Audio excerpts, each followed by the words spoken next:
हमारे साथ बात करने के लिए बीजेपी के राष्ट्रीय महासचिव और जम्मू कश्मीर प्रभारी तरुण चुग जी हैं। सर, पंजाब के लॉ एंड ऑर्डर पर एक बार फिर सवालिया निशान खड़े हुए हैं।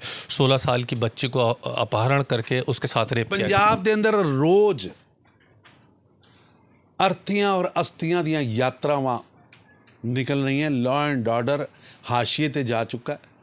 रंगदारी, फरोती, अपहरण, बलात्कार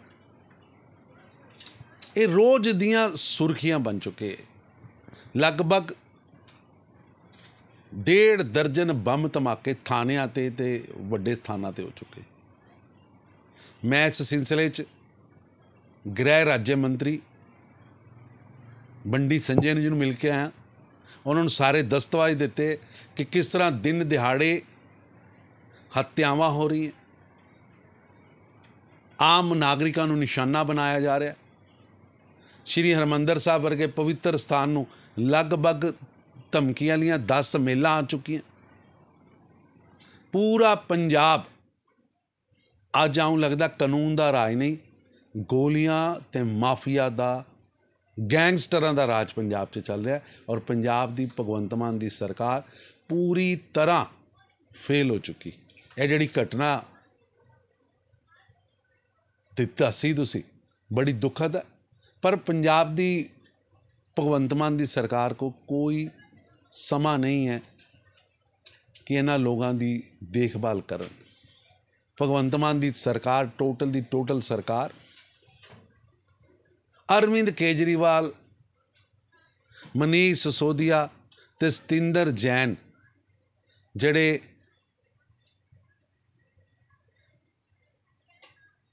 तिहाड़ जेल रिटर्न ने उन्हां दी खातर जारी च बिजी है और पंजाब त्राहिमाम कर रहे हैं।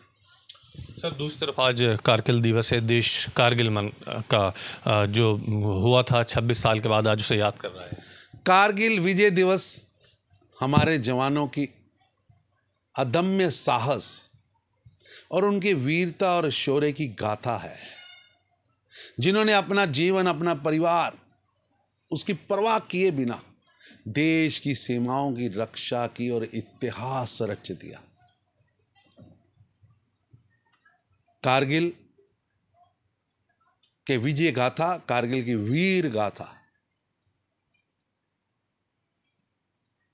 और प्रधानमंत्री श्री अटल बिहारी वाजपेयी जी द्वारा किया गया उस समय कार्य कभी भुलाया नहीं जा सकता। और उसी तरह सर्जिकल स्ट्राइक्स को हमारी सरकार ने प्रधानमंत्री नरेंद्र मोदी जी के नेतृत्व में देश की सुरक्षा का हिस्सा बनाया और ऑपरेशन सिंदूर ने साबित कर दिया कि ये नया भारत है। ये अंदर घुसकर मारता भी है और पनाहगाहों को भी तबाह करना जानता है और आतंक की फैक्ट्रियों को भी जमीन में मिलाना जानता है। ये नया भारत है, आतंकवाद के खिलाफ बिना किसी समझौते के निर्णायक कार्रवाई करता है और अपने नागरिकों की सुरक्षा के लिए कटिबद्ध है, वचनबद्ध है। प्रधानमंत्री मोदी जी के नेतृत्व में देश ने स्पष्ट कर दिया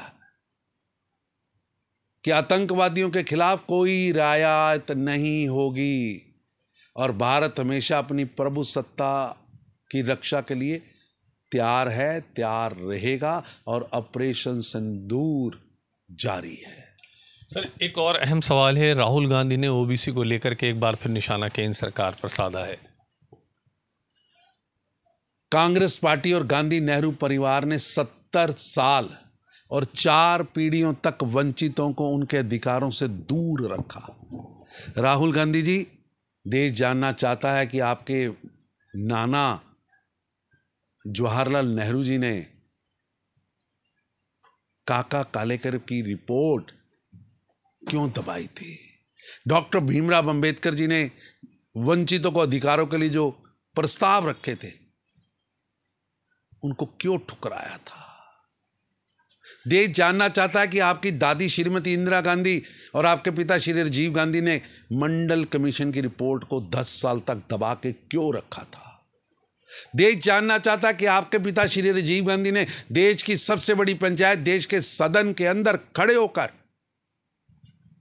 वंचितों को, ओबीसी को मिलने वाले अधिकारों का डटकर विरोध किया था और ये बात आज भी संसद के रिकॉर्ड में है। राहुल गांधी और कांग्रेस को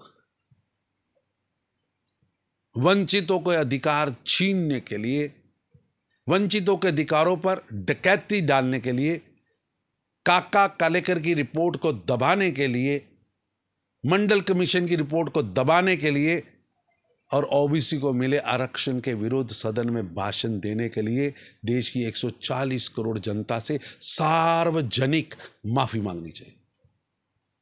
बहुत शुक्रिया सर बातचीत करने के लिए। वीडियो जर्नलिस्ट साजिद के साथ ताबिश कमाल, दिल्ली।